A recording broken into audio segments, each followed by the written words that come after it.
Velkommen udenfor. Midt imellem himmel og hav. Her er der et helt særligt byrum, som københavnerne i den grad har taget til sig. Ophelia Plads fylder 10 år.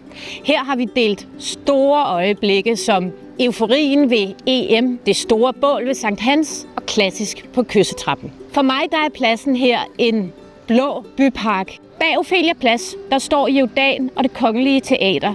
Det er et helt unikt samarbejde, som har givet københavnerne mulighed for at mødes. Det er et sted, hvor byrum og kunst smelter sammen. Hvad får I ud af at samarbejde med Det Kongelige om Ophelia Plads?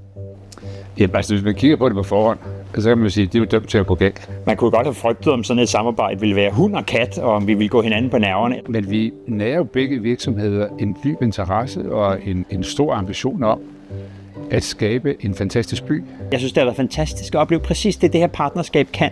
Vi kommer til det med forskellige vinkler, men med den samme ambition.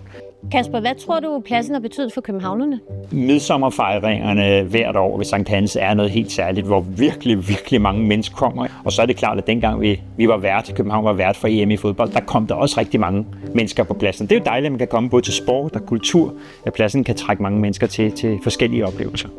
Og så er der det, der ligesom er blevet vores signatur, klassisk på kyssetrappen med populær klassisk genre. Jeg tror, at pladsen kan noget med at skabe rum om sådan nogle lidt uformelle møder, fordi nogen har måske fået deres første, eller måske bare deres vigtigste kys under en koncert på kyssetrappen. Jeg tror, vi har skabt noget, som københavnerne efterlyst. Det at have sådan store åbne pladser, altså med vand på 3 sider af pladsen, helt fritlagt for bygninger og sol hele dagen.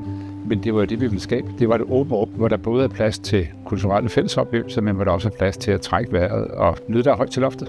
Altså jeg synes jo, det er fantastisk, at pladsen netop kan rumme, at så står der en periode, The Wave, som nærmest er blevet et vartegn, den her lystunnel med musik i, hvor vi hvert år har ny musik.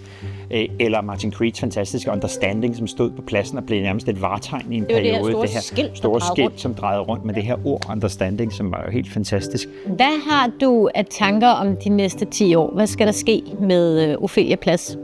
Pladsen skulle meget gerne kunne rumme alt muligt forskelligt.